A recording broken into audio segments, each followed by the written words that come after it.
Hello everyone, this is Jonathan Little, and I am still in Barcelona. If you cannot tell, I'm extraordinarily tired because I did not sleep last night, and it is currently 11 a.m. today. My plan last night was to do my webinar, which went fantastic, discussing the number one mistake that cash game players make.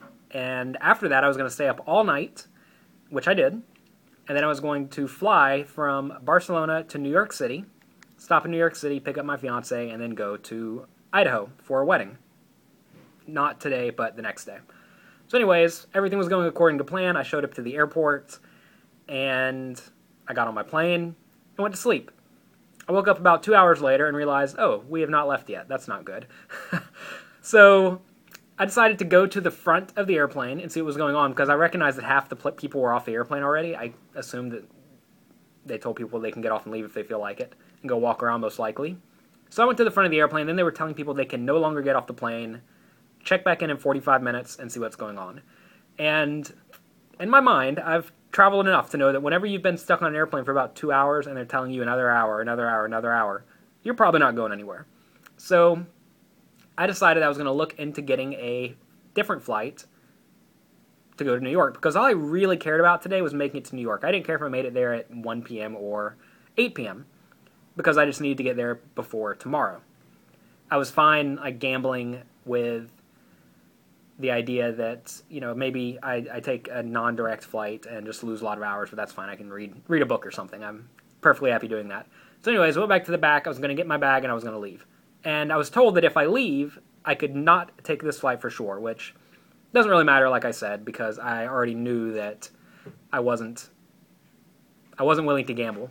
So as soon as I got to the front of the plane, they announced, oh, you know what? Yeah, we are canceling this flight. Now everyone has to get off and everyone has to go get their bags and then check in for a new flight, which is unfortunate. So I was at the front of the line, but it didn't matter. My bag ended up coming out very late. Oh, one of the key points is I would have to muck my bag if I decided to take a different flight. I would have to hope that they mail it to me in about a week. But that would have been fine because I realized I have nothing in my bag. It's all a bunch of travel stuff. So anyways, I go out there. The line is humongously long. There are probably 100 people waiting in line. So I get the bright idea. Thanks to Dan Shack, who was also there. Dan told me to call American Airlines on the phone and try to change my flight, because that will put me in the front of the line in front of all the 100 people who were there. So I did. I called, and they actually put me on a flight going to Charlotte that was set to leave at 2:30, which is perfect because it was about 1:40. I had my bag. I was right there at the desk ready to check in.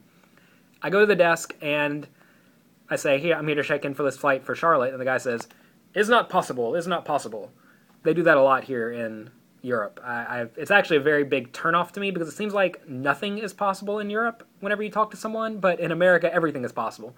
The other day, I was walking through the casino with a cup of coffee, and all of a sudden, the security guard says, "It's not possible. It's not possible. You cannot take coffee through the door." And it's just silly stuff like that. It's quite possible. I've walked through the door with coffee many times. Anyways, so I apparently had to check in an hour ahead of time, even though I had just booked the flight 2 seconds ago on the phone. And I could not get on that flight to Charlotte, which would have certainly gotten me to New York City by tonight. So that was unfortunate. I then went all around the airport trying to find a good flight that I could get, and all of them that could get me to New York today cost $5,000, and it wasn't worth $5,000. So I got an email from Expedia saying that, oh, your travel itinerary has been changed. And I'm like, obviously I know this. So I called them, and I needed to move my flight to go to Idaho. I needed to move that back a few hours because my flight is supposed to land in New York City at 11 a.m. tomorrow. My flight to Idaho is at 11 a.m., so I need to make it 2 o'clock. And I keep getting disconnected, which is not fun whenever I'm sure I'm paying $3 a minute or something to talk to them. So I have my fiance Amy call them and take care of it, and they say that you have to pay a $200 change fee per ticket, which, it's unfortunate but not so bad, plus $2,000 each per ticket, because that's the difference in the price of the tickets now, which is obviously not going to happen. So before they even told me the price, I was sort of demanding that American Airlines pay the difference, because in my opinion, this could be wrong, correct me if I'm wrong, if the American Airlines plane breaks and I have a flight that is leaving right after the flight I'm coming in on, they should probably pay for the difference no matter who is in charge of that flight. It's not Delta's fault. I'm flying on Delta to Spokane.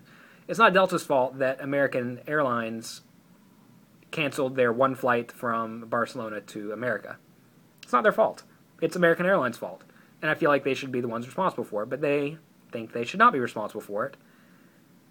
And that doesn't seem right to me. I mean, if you guys think that that is perfectly fine and acceptable, let me know. I think it's kind of absurd that is an acceptable thing in the industry, that we screwed up, so we're not going to pay you anything for it. And I'm not even asking to be paid anything. I'm just asking to be able to make my flights on time. It's sort of interesting to me that I was told that if the flight was a U.S. Air flight or an American Airlines flight, they're the same company, because one of them went bankrupt or something, and, that's what happens with airlines. Wonder why. I was told that if it was an American Airlines flight, I would have been able to change it for free. But since it's a Delta flight, I cannot change it for free, and that just does not make sense. It's clearly their fault that they screwed up their flight. But now, I'm the one having to pay for it, because now I cannot go to my friend's wedding. I'm stuck in Barcelona an extra day in an airport hotel, which is actually a really nice airport hotel, way nicer than you would think. The room's actually pretty sick. You can see a nice little room. It's kind of small, but the bathroom's much bigger than you would think. But yeah, so that's what's going on. I am unhappy with American Airlines because they think things are not possible, and I know that things are possible. And I know good and well there were many open seats on the Charlotte flight because the person on the phone booked it for me, no problem, for free.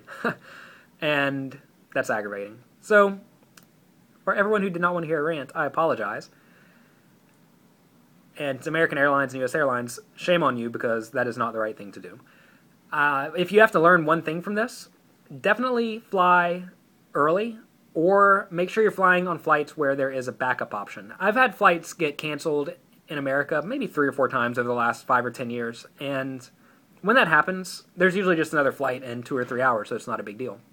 But whenever you're making very long international flights, there's usually one per day. And if you need to be somewhere the next day, you should probably plan better. So it's probably my fault at the end of the day. I should have either not committed to go to the wedding, or I should have flown home earlier, because you cannot count on one airplane in one city to fly perfectly. That being said, whenever I was in the airport, I did go to all of the various vendors trying to find any way to get to New York today for less than $5,000, and I could not find it. I'm not that big of a baller yet. Maybe one day. So, thank you very much for watching. If you're unhappy with the airlines like I am, share this. If you think I'm being a crybaby, let me know. But I'm going to spend the rest of the day trying to find something to do in Barcelona. Well, in the Barcelona airport hotel. Thank you for watching.